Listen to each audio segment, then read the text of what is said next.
listening to Am I The Bolcast, the only Magic the Gathering podcast you're listening to right now. What's up, bowlers? Time to grab the bowl by the horns. It's new intro time. You guys like that stuff?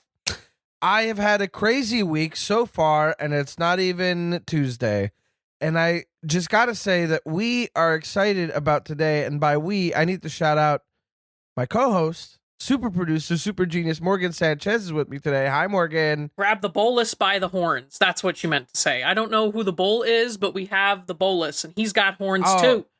I just went the bowl, as in B-O-L, as in short for bolus. You know what I mean? The Spanish word for ball. Thinking. Oh, is it really? Oh, yeah. 100%. Well, grab the ball by the horns, everybody. Do it. That said, what am I doing? Morgan, how you doing? You doing good? Yeah, I'm all right. I'm chilling. I'm killing. I have a stack of brand new Odyssey foils next to me. Life could not be better. Oh, okay. Oh, yeah. Do you want to talk about those before we bring our guest into this, or do you want him to be part of it? Of course. I don't want anyone but me to be a part of it. Okay. And this stack, look at this. You can see through the radio, folks. That this is a limited deck stack of brand new. That's like 40 cards. That are censored even. They're censored because in the they're video. Not safe for work. They're so out. Beautiful because they're so foil, and you can see the foiling kind of shine through. Can't even. There we go. Look at all these guys. It's everybody. What are some stuff. of the heavy hitters? Let's talk about Limestone Golem and Unifying Theory. Second Thoughts. Always a good one. Unifying Theory is so fun. Bomb Squad. So it's funny because in my adventures, I've got a foil Bomb Squad too. In my adventures collecting Odyssey foils, the hardest foils to get are the commons and uncommons because they were just shoved in a shoebox somewhere. All the good the rares look great, but like find me a nice mint non-foil cut line. Avon Archer, impossible. Very difficult. Also, should be noted, Limestone Golem, not technically a clue, but he's got clue text on it. Uh-oh. Oh, no, it says target player draws a card. Never mind. Ooh. Never mind. Getting ahead of myself. Yeah. 6 mana, 3/4, artifact creature, golem, 2, sacrifice it, target player draws a card. I mean, this was an uncommon. Yeah. And limited must have been crazy. Power crept heck. I wish we could go back to those days and try to draft those things. Anyway, I will say that stack was fat. Oh, yeah. And I have to assume that you got it from our proud sponsor, Cardsphere.com. Get your cards here. Cardsphere, get your cards here. Cardsphere, get your cards here. What am I doing? Cardsphere.com. We've got a referral link. Make sure to check them out. Morgan slowly completing that Odyssey block foiling. And one of these days I'll make a pilgrimage out there and leaf through them like I'm in a museum I'm allowed to touch things at. Yes. Very special museum. Oh, what was that? Did you say something? Nope. No? Is this the world's weirdest intro? Provided zero context to segue ourselves into reintroducing our. Yeah. Bringing back our. Our guest today is Michael Celani. Hey, how's it going? I feel like it's been, 8 to 12 months? At least the length of one pregnancy, right? Minimum. How long has it been? I mean, it's been since December or something like that, probably. So that would be been, what? That's 7 months. That's like that's the length of a concerningly short pregnancy. Why'd you have to tie it back to that? You had to go back to it? I don't know. That's that's the one. Celani. You know, the politicians measure time in Scaramucci's. So what does it matter? You don't get that, do you? Because you're Canadian. Quintorius canned exists, so could that be weirder, potentially? Because I think that could be weirder. A pregnant elephant. Why are we talking about this? Celani comes on the podcast again for like 30 seconds, and we're already talking about pregnant characters and games? Pregnant elephants. Pregnant Quintorius canned? There's nothing wrong with me, I swear to God. How do you bring this out of people? The only Magic the Gathering podcast. Yes, this is the only one. The only Magic the Gathering podcast. The only singular. We are the only ones to ever do it. Out of all of the podcasts, none of them are about Magic except this one. Exactly. Which is, that's why I brought honestly, it back. You're welcome. Untapped market. We should be millionaires. Anyway, Michael, it's good to have you back, buddy. How you been? Things are good? I've been fine. Had a rough week. It's been a pretty rough week. We actually been trying to record this episode for like a week, right? I was going to ask if you wanted to tell everybody. I mean, it's fine. You know, I had a bad reaction to a shot, so I ended up in the ER. And I'm going to be honest, the most stressful thing about it now is knowing that I owe somewhere between $0 and like $12,000. And there is like no way to know what it's going to be unless I wait like 3 weeks. It's very concerning. Me and my card sphere cart. Your card sphere cart is between $0 and $12,000. Yo, it on can average. be. Morgan's. Let's talk about averages. Yeah. Morgan's well, I mean, I was hard. trying to look at those censored Odyssey foils you had, but they were too censored. I couldn't tell. Yeah. They were not safe for wallet. NSFW. Yep. Better believe it. Yeah. I know that. So we're doing things a little different today on this episode because obviously this is the first time we're doing a guest interview where the guest, first of all, is a former co-host of the show. And also Morgan's here for the interview part. And we're just talking. I think what we're going to do is just be very loosey-goosey about it. I'm going to ask you, Celani, what do you think? Do you want to begin with a story or pet peeve and get into talking about Edge of Eternities, or do you want to chat about the new stuff? Because this is going up next week. You are really putting me on the spot here, buddy. I am. You're the guest. But What's you're your the favorite host. color? I'm only a former. My favorite color is white, actually. See, that's how you get it started. Come on, Carrozza. We're interviewing this guy. This is how we got to break the ice. Like, what's your favorite color? Like, I don't mean that in like a magic sense. White is my favorite magic color, but white is also my favorite like actual color. Fun fact. Yeah. I had no idea that was possible. I thought that was like not allowed. Hold on, what? Yeah. It's not allowed? White doesn't feel like it's a color. It feels like the absence, or rather the presence of all of them at once. Well, let me tell you this. What color does the most goddamn work? It's white. Don't take this in like a weird way, guys. I mean, like, the walls, paper, stuff like that. It's a good accent color. You're right. That's fair. Yeah. But it's okay. I mean, I'm not about to argue about color with you. We were talking about a card game, and then you went with the actual colors. It's a good accent color. Yeah, the trim on my doorways are white. My doors are white, but the walls here are blue, baby. It's like one of those things you don't think about until you notice it everywhere, and then you can't stop thinking about it. And you know? so you build. I walk into a room and I'm like, friggin' white. It's everywhere again. Man, my favorite color is purple, and when I see it, I like that. That's good color. Usually the response to color, people liking their favorite color. Not that they're haunted by it. They got a justification. About walking into a room. I have like everywhere I go, I take take the flask and I unscrew it and I just take a swig of the bourbon and I'm like, ugh, everywhere I go, there she is. So now that we know your favorite color, what do you want to do about it? Like, do you want to talk? Let's talk. What do about I want to do about it? Like it's a problem. I made a decision. Edge of Eternities. Let's talk about it. It's the new set. When this comes out, pre-release weekend will have just happened. It's fresh. I haven't gotten to play the cards yet. I've been doing mock drafts online, and it's been interesting to see the cards and go, I have no idea what to do with this set so far. I have no idea. It looks cool as all hell, though.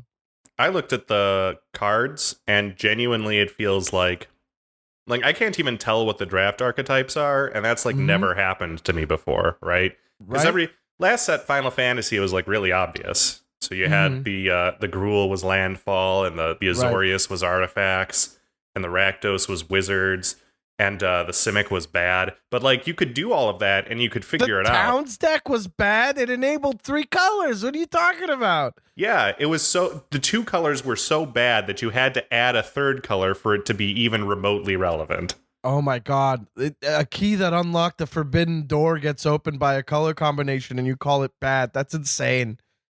I mean, Sultai in Final Fantasy was wild. Anyway. Mikey, you're a comedian. You should know that was a setup. I was listing things and then the last one was going to be the punchline. I know structure. It's the middle of Just for Last Festival and I'm performing on it. I'm aware comedy, but also we're talking about a game. Comedy. We're being serious. Yeah, I'm familiar Mike Carrozza, comedian. I'm aware of comedy. I'm aware of comedy. I know structure. Structure's available to us all. Yeah. Mm-hmm. I'll say I agree with the idea of like not knowing the archetypes and not being able to pick it out. But I do think that there's a lot of, first of all, the art is gorgeous. It's like, it's got like a nice balance between neo-futuristic and also like harkening back to what old-timey futurism looks like. You know, those Zero Rust sort of things. I haven't seen any of that actually, but more like old Star Trek or old Star Wars. Or like the old pulp book treatment that they're doing, you know? Mm-hmm. That's really cool. Like the special guest cards in here are sick, and a lot of it's really sweet. Ancient Tomb is just mint. Ooh, baby! Don't even get me started on that Ancient Tomb that I'm never gonna buy or play. But my God, it's gorgeous. Don't worry, you'll open it. It'll be okay. You'll just open it. Yay! My luck, Celani. I'll open it. You'll open it. I'll open it. That's it. I'm not gonna open 3 creeping tar pits I can't use. I'll open Ancient Tomb, baby. Mm-hmm. Yeah, there's a lot of really cool stuff on the bonus sheet, and then there's also like the commander cards are sick. The standard cards are interesting. Is there anything? How about we go around the bend? Everybody pick one card that they're stoked about. That like I just said that. What came to mind? You know. Well, for me, it's obviously the Lobster Citizen, right? The Zoidberg. Zoidberg. It is Zoidberg, right? That's the Ragos, that's the joke. Deft gastronaut. Mm-hmm. Makes Lobster artifacts Citizen. Foods. Yeah, literally a 2/2 for Boros, so white, red. Artifacts you control are foods in addition to their other types, and have 2 tap, sack this artifact, gain 3 life. Turns them into food with the food text. 1 and tap, sack a food. Ragos does 3 damage to each opponent, and then at the beginning of each end step, if you gain life this turn, untap Ragos. Buddy, what are we even doing here? It's a burn deck, but it's also an artifact deck, but it's also a life gain deck. It's so interesting. There's so many ways you could take it. I want to put them. The thought that comes to mind, and I know this is terrible, but I want to put vehicles in it, and just for the image of the idea of eating cars. I just want to eat some cars, dude. Just like get a car, put it on the plate, eat it. You put would that car on a eat plate. A car. You wouldn't eat a car. Try me. Try me. What car do you think would be the most delicious, Mike? Great question. Instant ramen. Next question.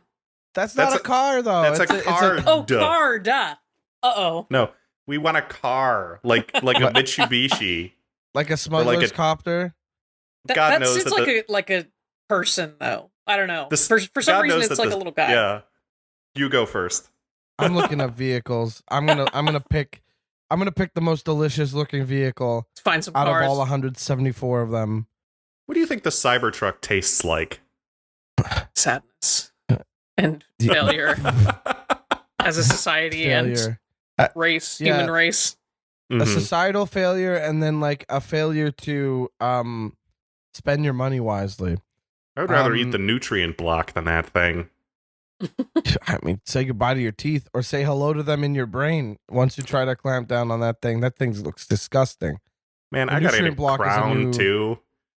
All these medical expenses, man. You're lucky that you live in Canada. Nothing costs anything there and everything's great. Dental ain't covered. Don't be acting like we got everything figured out. We're still a up country. Sorry, Ken. You figured out everything else, but those teeth, you don't know what to do with them. No, they're in your head, part of your body, definitely medical related. It's just like your eyes. They're like second-class citizens. It's dumb. Yeah. I've decided on a vehicle that looks delicious, and I'm going to go with the Enchanted Pumpkin. What's it called? It's a pumpkin that's enchanted. Yeah, Enchanted Carriage from Throne of Eldraine. Literally just a pumpkin car. Cop out. Anyway. Morgan, it's not a food vehicle, is it? No, it's not. I think one of the lands from like one of the Gavin events was like a food vehicle land. Like a hot dog car or something. Yeah. Oh, well, there was that, but then its Veggie Wagon also had one. Because when I was in Chicago I live in Chicago, but when I was at MagicCon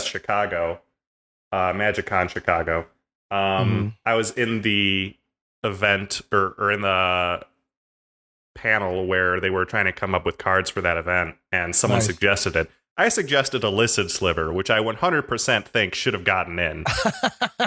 You would. You haven't changed a bit. You're still all about the exact same thing right here, buddy. I'm just saying that giving all of your slivers the listed ability would be fantastic. All listed all the time. I'm noticing a bit of doubt from both of you here. The listed and slivers combo? Yeah. Why not? ¿Por qué no los dos? I need to know how many people love listeds these days. It's got to be like just you. Me. Man. It's I me. Mean, the thing is, listeds technically don't work with the rules, and so they can't just keep doing them, but I do love them. They work fun with the rules. They just work in a really weird, awkward way that no one wants to put any effort into understanding. Like me. To be honest, I also work in a really weird, awkward way that no one wants to put any effort into understanding. Ladies. Let's keep going down some of this Edge of Eternity stuff. Morgan, do you have anything that stands out to you that you quite like? So in terms of vibes, because I'm all vibes with all the cards, it's this Memenon, the right-hand jellyfish advisor guy. He looks like a real Memenon. Yeah. Memenon, the right hand, 3 blue legendary jellyfish advisor, 3/4 flying.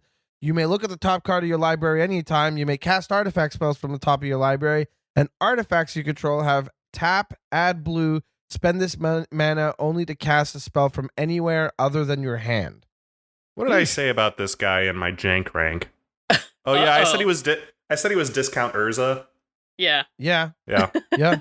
But very cool vibes nonetheless. Alien jellyfish guy is exactly what I wanted from the set, and we got him as a legendary creature, so I'm happy with it. In terms of vehicles to eat, though, going back to that, because I was looking for a snack, I think something like Boosted Sloop doesn't look like it'd be edible, but it sounds like a British dish. Yeah. Like, come here, take your Boosted Sloop. I've got me boosted. Go down sloop. to the pub and get yourself some boosted soup. It's exactly, it's exactly. My first thought was like, you know what? And maybe that sounds good. Like sometimes they sound like good. Slang. Yeah. The boosted sloop would be kind of crunchy. In that lovely is it? It's way. either a food or like slang for some sort of disease you just definitely do not want to catch. Boy, I got the boosted sloop. I can't come into work today. I think you haven't been able to say it properly once. The amount of times you said it. Boosted sloop. I think that just goes to show how genuinely incredible it is. You can use it for everything in many different pronunciations. It's definitely like some sort of extremely bland, like bean slurry, like that, like. That the paupers eat because they're busy. They're too busy in the mines for old man Ebenezer Scrooge. Why do we have to treat them right? Just give them the sloop and they can go back to work. Give them the sloop. All right, I suppose I should find a tasty looking vehicle that looks really good to eat. The head shredder would probably be okay if it was not like completely robotic. Like, if that was just an actual straight-up crustacean, that might look delicious. That looks the most like farming equipment out of anything I've seen on this list, and it could not be further away from anything I want near my mouth. I think it's insane. Am I the only one that looks at this art and sees crab? Time for crab. We don't judge spider. Here, right? It's spider. You're not the we bonus. Judge. It's literally the point of the podcast. We Spiders judge. And crabs are the same thing. Spiders and crab are different. 100%. One goes in mouth, one doesn't. Would you eat like cooked insects? Probably not. Of course. Probably not. Oh, no. we've got a split here. That means one of us has to come in and figure out who's the bolus and who isn't. Yeah, we got to do the vote. No one's a true Ugin in this scenario. Nope. Impossible. I'm looking at more Edge of Eternity's cards, and the ones that come to mind, of course, are ones that people are excited for, like Ragast, like Servandum. What's it called? Servandum Sunstar Exemplar. I will say, personally, of The cards, I find myself looking at Requiem Monolith a lot, but not knowing what to do with it. Requiem Monolith is 2 and a black artifact. Tap until end of turn. Target creature gains whenever this creature is dealt damage. You draw that many cards and lose that much life. And that creature's controller may have this artifact deal 1 damage to it. Activate only as a sorcery. And so you're basically you're sending something off into battle and saying, hey, if you block this, I'm going to draw a bunch of cards, or you're hoping that it's enough of a reason to deter your opponents from blocking. But it makes me think of my Savine, the Chronoclasm Brash Taunters deck, where I have Blasphemous Act type of wraths, damage wraths and stuff.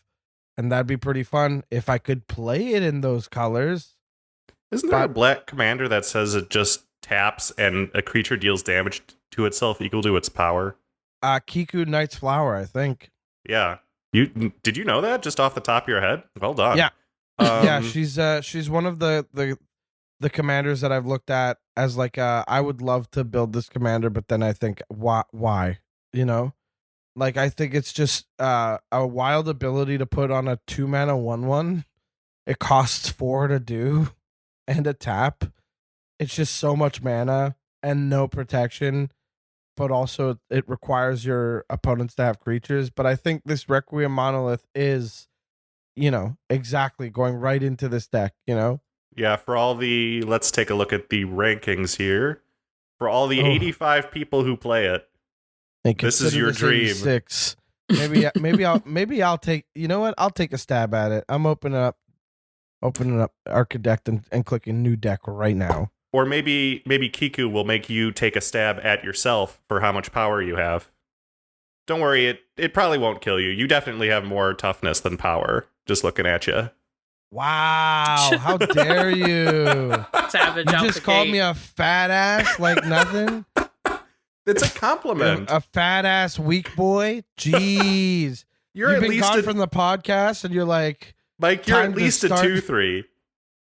I'm saying you have at least as much power as grizzly bears. Think about that. At least? Okay. I'd be like a solid 1-2. So I mean, or 1-3 even. Let's be real. Buddy, I'd venture to say that I probably would be a 1-6. A 1-6 with Defender or what? We just 1-6 Hell swing? no. Are there any 1-6s? Yeah, there probably are. Like let's see who you have in good company. Power 1, toughness 6. God, Scryfall is slow right now. Oh, you could have the same power and toughness as Nimrus, the fairy knight. Oh, is that literally it? Yeah, you could be the fortress crab. You could be crab. Be crab. Okay. Carrozza crab. I'll be crab. I think I'll be crab. You could be 2 crabs. There are 2 crabs that are 1/6. Wow. The Crystation. Are you a Crystation? Crystation? No. Yeah, it's from Ikoria, apparently. It's like a 3 and a blue for a 1/6 crab with flash. That's fun. Oh, Crystation. I thought it was like a really sad crab. It was just very depressed and it was crying. Crystal. It's Crystal. Well, I completely misread that. Speaking of misreading, I have been reading and rereading Starwinder from Edge of Eternities, and I need help. It's 5 blue for a creature Leviathan 7/7. You can warp it for 2 blue. And whenever a creature you control deals combat damage to a player, you may draw that many cards. I have to keep telling myself that warp doesn't give haste. No, it doesn't. It's brutal. Well, I keep looking at it and I'm like, man, this would be incredible as a turn 4 play if it goes back, but... Well, I mean, you could... There's no way. Yeah.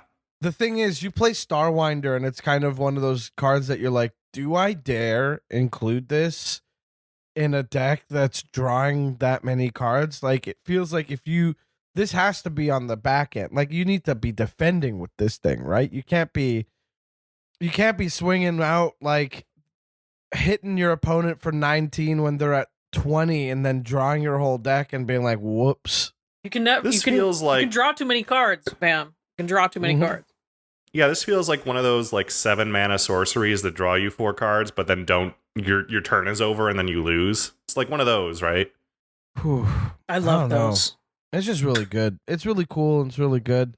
I'm interested in seeing what comes out of this set and what sticks around, because like there's some real stapley stuff like Starfield Vocalist, which is just like Panharmonicon or better Panharmonicon because it's a permanent, not just artifact creatures on a blue creature that even has warp itself. Like you can just use it for a turn and hold on to it for later. And there's a lot of really cool stuff in this set, and I'm really excited about seeing what else makes its way into my decks. Like right now, I have my eye on a couple of the commander specific cards, like Avendo Brush Razor for Prosper, obviously.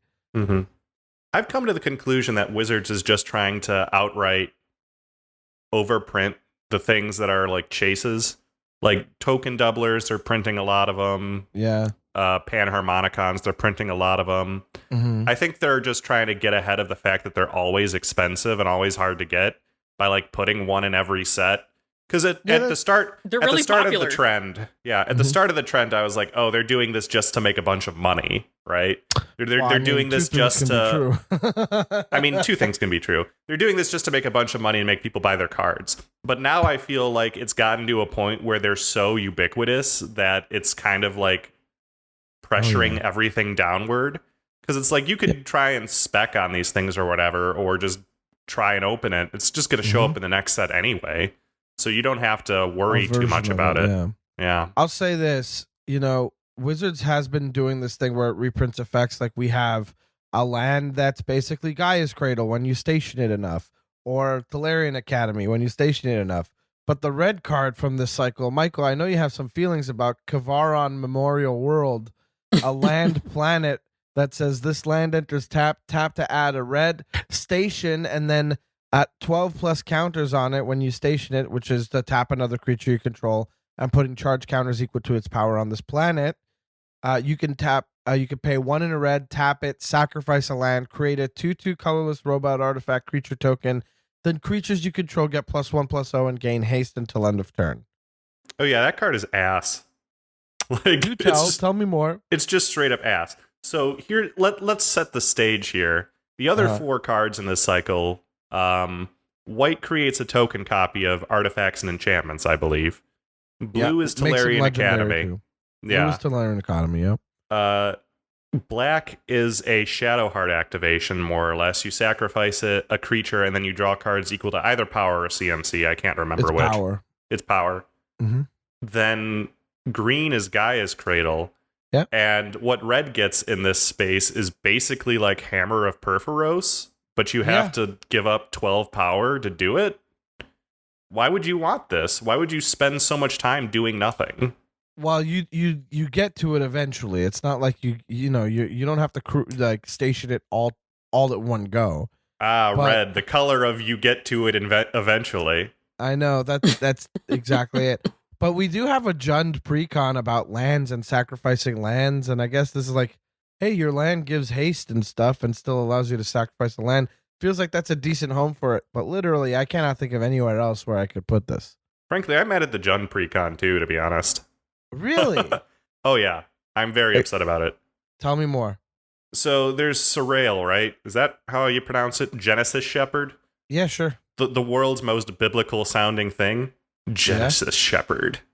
My little lambs. Anyway, it's this insect druid. Yep. It's for Windgrace mana, so that's 2 in Jund. Mm-hmm. You get flying 2/5 insect.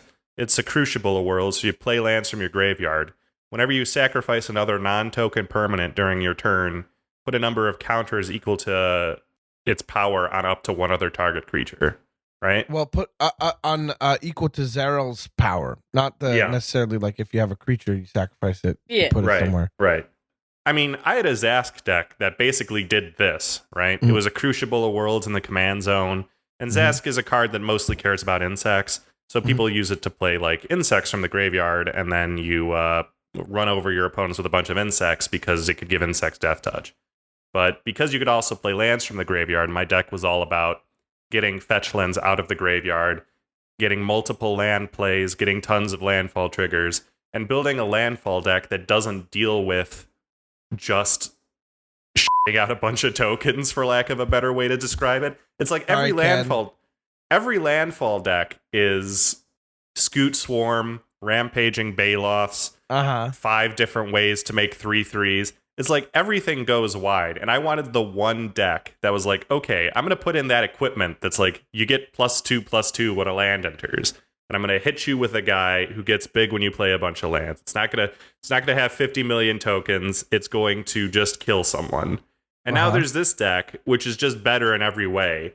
And it's like it's like a pre-con face commander. And I'm like, well, what is this? Where does this leave me with my pre-existing deck? You know, I have no reason to run Zask anymore. I feel like they plagiarized me, buddy. Okay, well, I have feelings about this because you have the deck built. You built the deck real nice. You like your deck a lot, that enough to be offended by the fact that they made a different deck that's very similar and has improved on it. Doesn't preclude you play Gabriel Angelfire, for Christ's sake. Nothing has beaten Gabriel Angelfire. Hold on, buddy. No. But what I'm saying is you picked a commander and it's been outclassed, quote unquote, and you can still play it. That's we have to remember the beauty of the game. We were just talking about 86 players who play Kiku Knight's Flower. You know what I mean? And there are people out there making these decks. There are people out there playing cards that are just because they like them. You like Zask enough to have built it. I don't know if this deserves the ire you're throwing at it. Although, but part of the thing that makes me upset about Zask is I feel like the reason I enjoyed it was because of its uniqueness. And now that that's been undermined, the enjoyment is getting sucked away from it. I mean, you can still be unique about you're not playing the Jund deck that's doing the same thing. Now you're doing it in Golgari. You're doing it with Zask only. I'll say this. I put together my Grixis Upkeeps deck of the Ninth Doctor and Clara Oswald months, 6-7 months before Outlaws was spoiled, and Obeka, Splitter of Seconds, was spoiled, and people were like, oh my God, we got to build her. And then she was all over the place before people were like, yeah, it's not the kind of deck I really thought it was going to be. And they took it apart. You know what I mean? You don't see many Obekas anymore is what I'm saying. At least that's kind of weird. It was a flash in the pan when you think about it. Yeah, because it doesn't do the thing that you're excited for when it comes to upkeep triggers and enchantments that trigger on your upkeep. Doing them all at once isn't as fun as, okay, I have 2 or 3, and then I have many things that trigger off those 2 or 3. Instead, you have to go through combat, hit somebody, get those and then triggers. Win. Yeah, you beat somebody up, you kill somebody, and you're like, "Whoops, sorry, I just wanted to draw a bunch of cards with Mind Unbound. I didn't mean to kill you." It's like, yeah, well, too bad. You did, you just lost too because you decked yourself. And either way, I think Zarel is really interesting. First thought I thought though was that last line of text kind of reminds me of Genova a little bit, in the sense that whenever you sacrifice another non-token permanent during your turn, put a +1/+1 counters equal to Zarel's power onto one other target creature. Put that on Genova.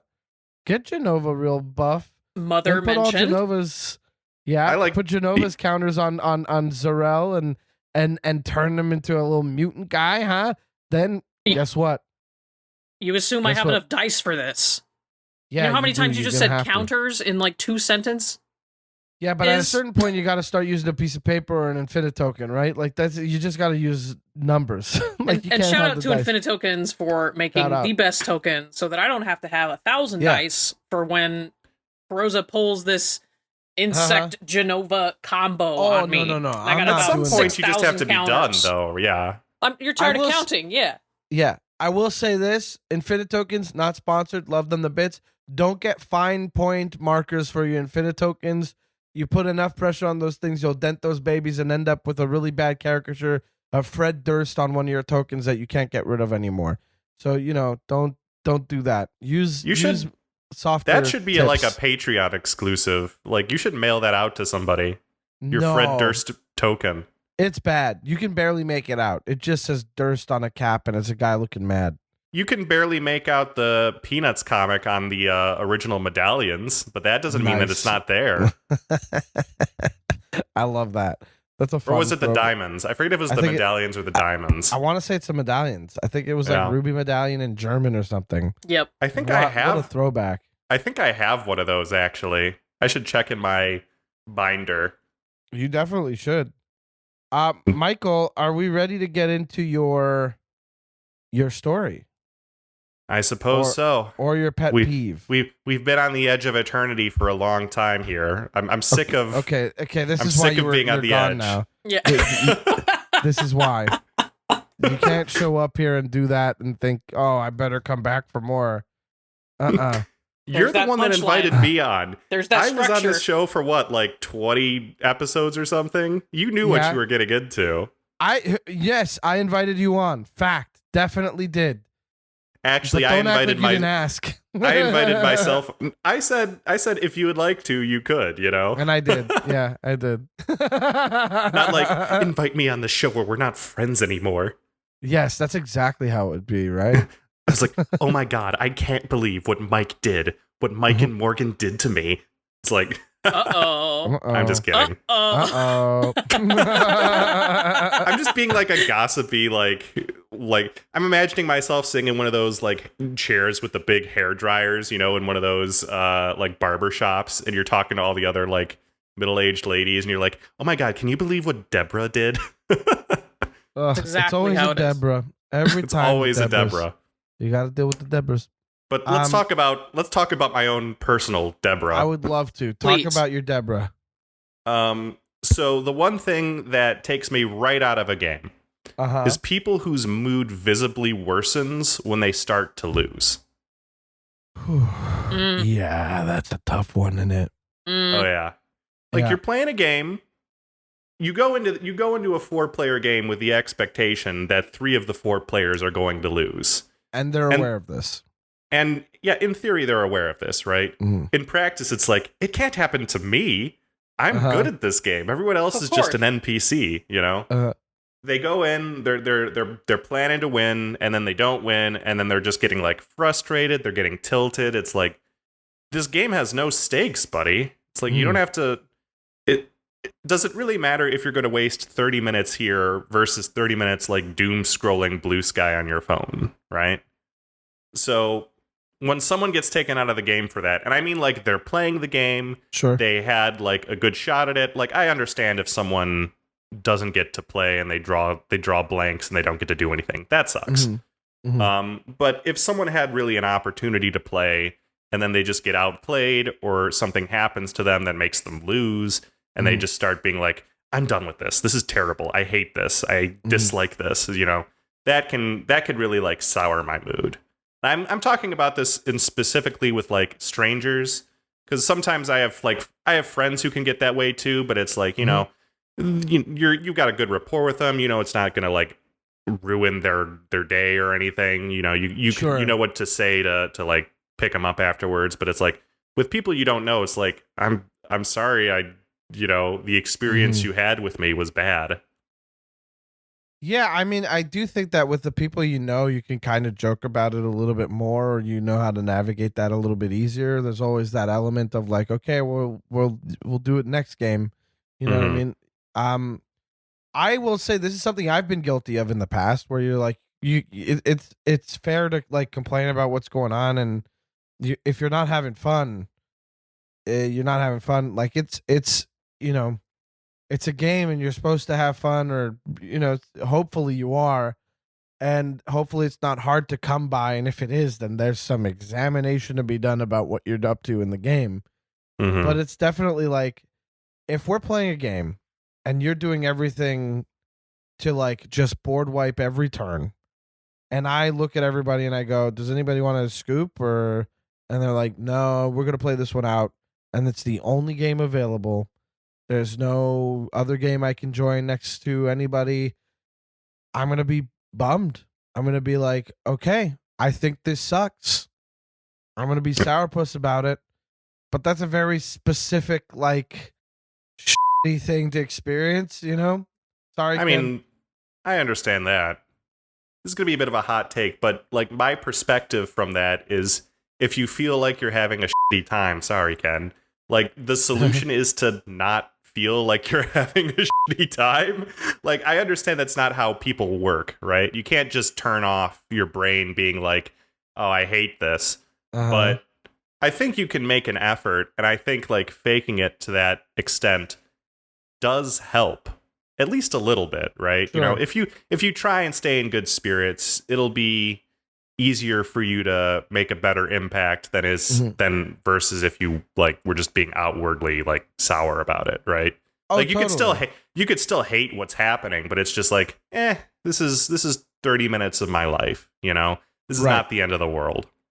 I'll say that's where that, you know, early on when I was playing and I wasn't playing so well and I'd get knocked out or something, part of the fun was also being like looking at the board and searching for interactions and kind of like, you know, not necessarily being the judge for the table, but kind of just being like the tracker, finding new ways to have fun in the environment, you know.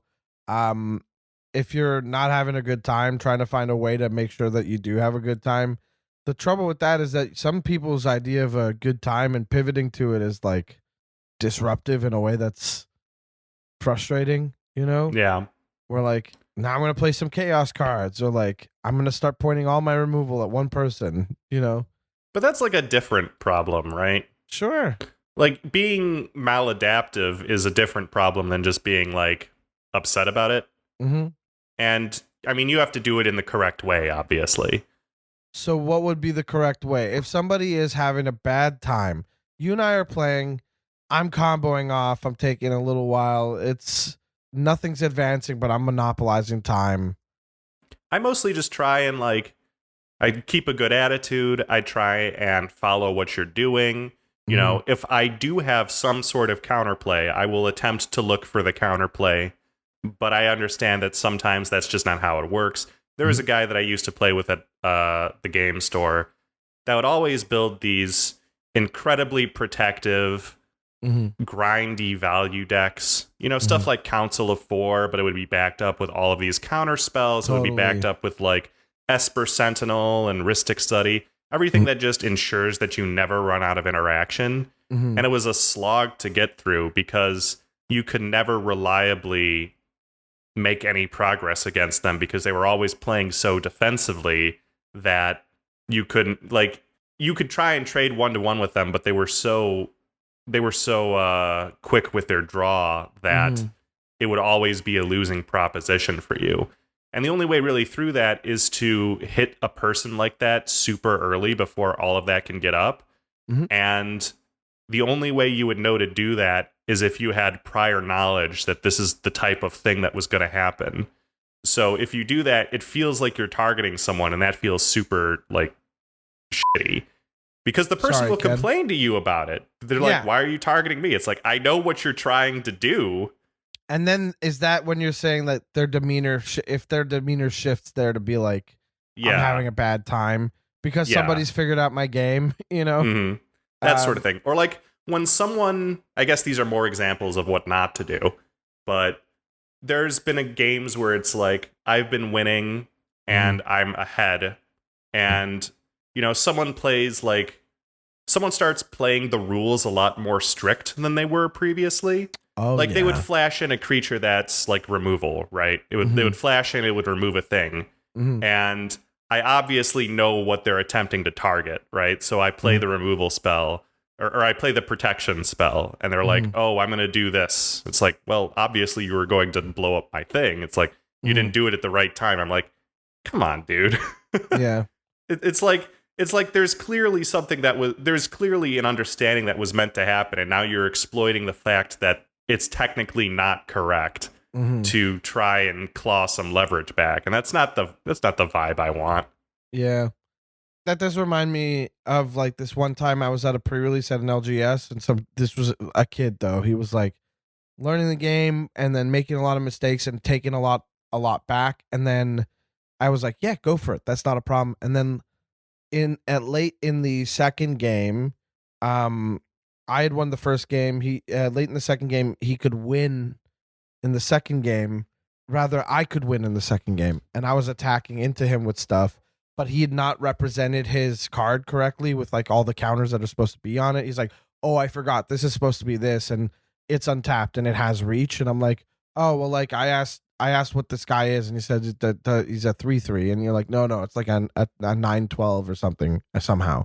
And I was like, oh, okay, well, I guess, can I take that back? He's like, no, you attacked into me, and I was like, oh, okay, so it's like that. All right, cool. Fine. Yeah, I attack into you. I lose my guys. You kill me next turn. And then the game 3, every time you tried to do a take back, I was like, no, not this time. What are you doing? Well, that's what happens when you swing into someone with a 9/12, your stat line. Yeah, my stat line. But it is when people switch up the rules on you or aren't equitable with you with their treatment, like how you're treating them isn't reciprocated. That's not fair. That's not great. That reminds me of a story during the Final Fantasy pre-release where I was playing a guy and I, as someone who is a content creator, I am much more in tune with everything that has happened in the set. And, he was going to ask a question to the judge about what Sarah Farron flips into. It's like, if this flips, will we still have the power and toughness boost or whatever? Like, if I attack and it flips, what happens? Mm-hmm. And I'm like, well, Sarah Farron flips into not a creature, so you don't have to worry about it. But he's like, I got to ask the judge about this. And I'm like, oh, okay. And I felt bad about it, right? Because from my perspective, I was just being enthusiastic and helpful. But after he was like, dude, you're like intimidating to play against. And I'm like, that's not what I wanted from this, And that kind of stuck with me the rest of the round. I ended up winning that game, but it felt like hollow at the end because I took away someone's enjoyment of it. And that's the whole point of this, is to have fun. I'm not going to try and grind for like a tournament or anything. I'm not that sort of player. Yeah. So that really sucked. It's more of a dance between everyone involved as opposed to a purely competitive endeavor. It's like you don't want to style on someone in like a sport, for instance. Sure. Does that make sense? That does make sense. Like if you're just far and away better than someone else at some sport, you don't like challenge them to a one-on-one and then absolutely whoop their ass. Sorry, Ken, but it's just like that would suck. Ass. That would suck for everybody involved, Yeah.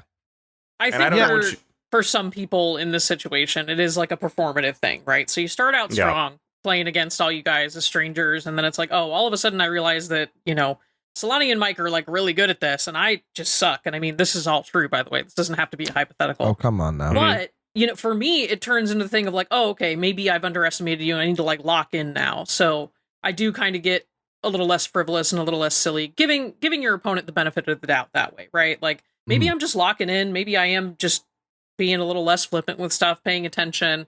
And it can come off as being like, I'm starting to get salty, right? And maybe you are salty too. Like maybe there's a little bit of both. But I do think that when you're playing games with strangers and you're just, oh, hey, what's up? Blah, blah, blah. You got this deck. How long you been playing the game for? And you're schmoozing around a little bit. You're friendly. And then it's like, oh, we got, maybe there's no stakes. But for some people, unfortunately, there are ego stakes, whether they want to believe it or not. And you get a little salty when, your opponent, and especially a stranger to that extent, like start one-upping you a little bit. You might try to look for ways that maybe in the immediate moment don't seem like, oh, well, I want a judge to confirm that or whatever. Oh, are you sure that you can do X? And, I want to give them the benefit of the doubt to think that they are trying to do better and get better at the game. But sometimes people just do be salty. That's always frustrating. We've all dealt with both of those types of people. And the people who just, you can tell, kind of sink, they get more seasoned, I guess is a good way to put it, as the game goes on. Once that salt starts getting poured on them.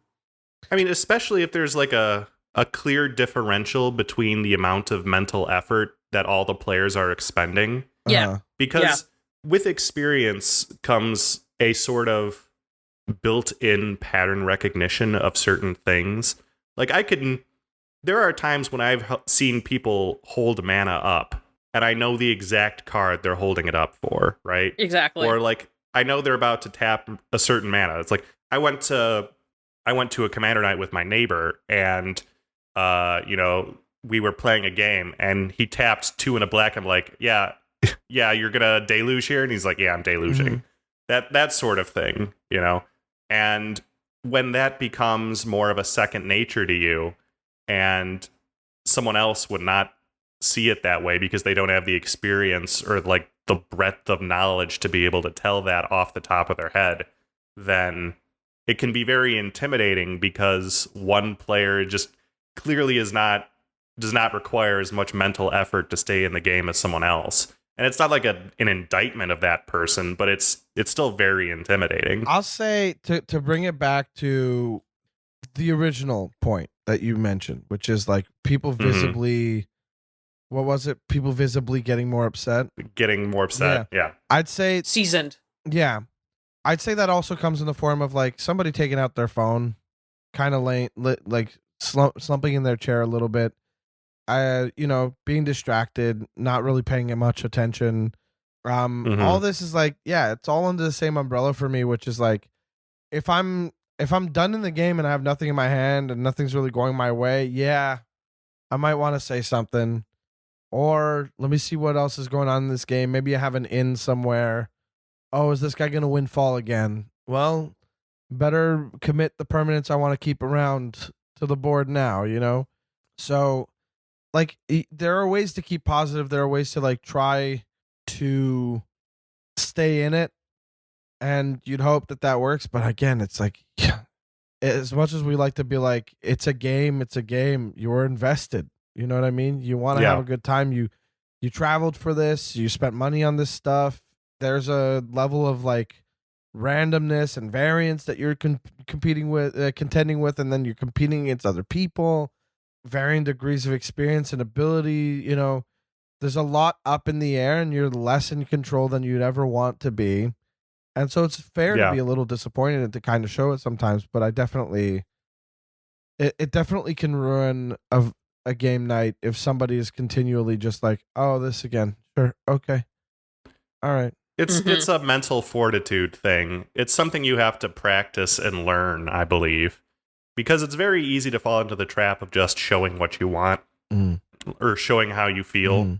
And, like, it's not always great to, like, mask how you're actually feeling. But to some extent, it's a courtesy to the other people in your life that you have the strength to kind of handle this on your own and not make it anybody else's problem. Yep. And to be fair, sometimes I do things that I will attempt to not make a situation that's bad worse. Like, I try not to press advantages if I know that I've got a pretty good grip on the game. In my 0-cost spells deck that plays X spells for 0 and kills a bunch of 0/0s because they have no toughness, I run Grave Pact. Jeez. And there are games where I'm like, this is not a Grave Pact game. I'm not going to play this card. Yeah. I mean, that's tough considering most games are not Grave Pact games. You know what I mean? It's such a... I mean, sometimes they are. Sometimes you've got, like, the guy who's got 10 angels, and you've got to get rid of that. Sure.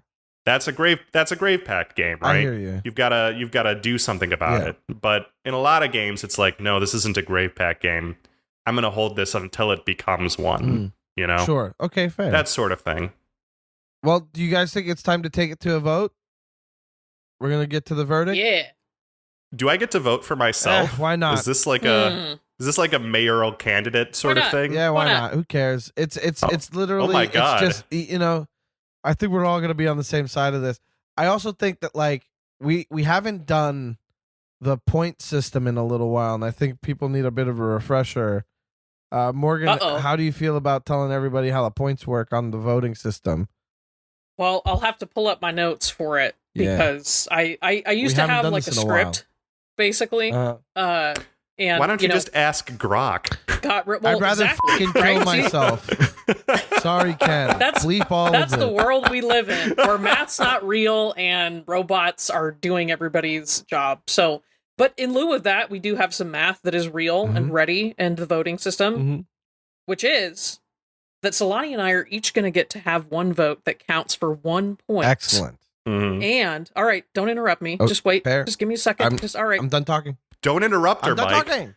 Carrozza gets one vote that is worth 3 points. Yes. And that's it. That's literally it. Then we add them up, and then we see which one is the larger of the two sums, and that is the winner. So, Michael Celani, given the context here and the context of you... The context is important. The context matters. Can you tell me, how do you feel? Are you the bolus? Yes or no? What do you think? No. Like, of course not. I'm not the bolus. No. All right. Morgan, how about you? I'm allowed to be upset that some people get salty. Yes. I'm allowed to feel that way. What about you, Morgan? What do you think? I am going to toe the line. Oh, yeah, wow. Not the bolus. Not the bolus. I see. 100%. Because I think that the worst games that I have had have been with these people who get progressively over-seasoned. Yeah. As the game goes on. And it's rough, because then you just, I want to make you happy. Like, how do I make you happy? Yeah. Like, do I just kick off?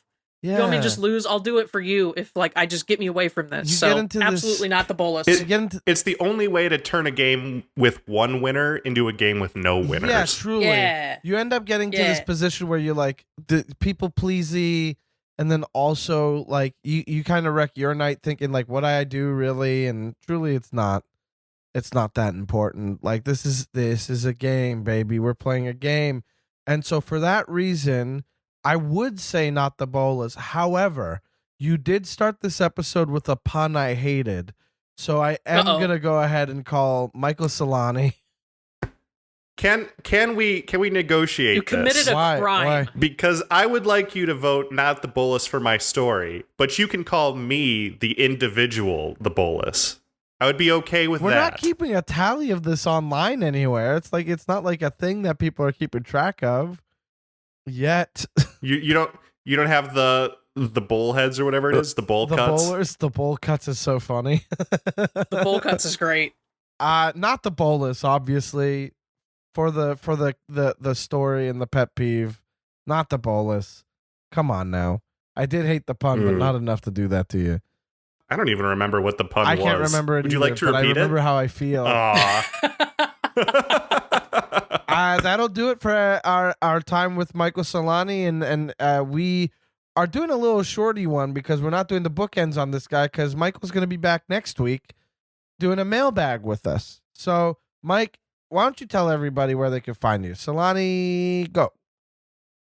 You can find all of my stuff at the website Gamesfreaksa.info. Those are the letters SA. I still haven't rebranded. I was complaining about this like a year ago, and I still haven't gotten around to it. You've been complaining about it since we started the podcast. Oh, yeah. So Gamesfreaksa. At this point, I'm just going to keep going with it. Good. Well, now you're stuck with it. Morgan, where can people find you? As per a year ago, I am still Indigo Gentleman, but no longer on Twitter and now on Blue Sky. So that's where I'm at. Excellent. I am Mike Carrozza at MikeCarrozza on Twitter, Instagram, Blue Sky, all the stuff you have out there, all the stuff. I'm also at Am I The Bolcast on Blue Sky. Give us a follow there. Tell your friends about the show. Listen to our podcast. Tell them about it. And if you're in the Montreal area, come see me at the Comedy Nest. Hosting for Courtney Gilmore July 31st through August 2nd. And then I'll be in Vancouver August 19th through September 5th. So I'll be doing shows while I'm out there, but I'll also be around. If anybody's like, hey, come play Magic. Like, I'm going to be playing with Cole from Heroes Blade Vibe Check while I'm out there and seeing if I can bump into anybody else that wants to throw down for some games. I'm only bringing 2 decks with me, so don't make me feel like I should have brought more. And I think that'll do it for us today. We'll see you next week, a.k.a. we're going to keep recording the next episode right now. And we're going to say bye to Michael Celani, our guest today's episode. Bye, Michael. Bye, Michael. Bye.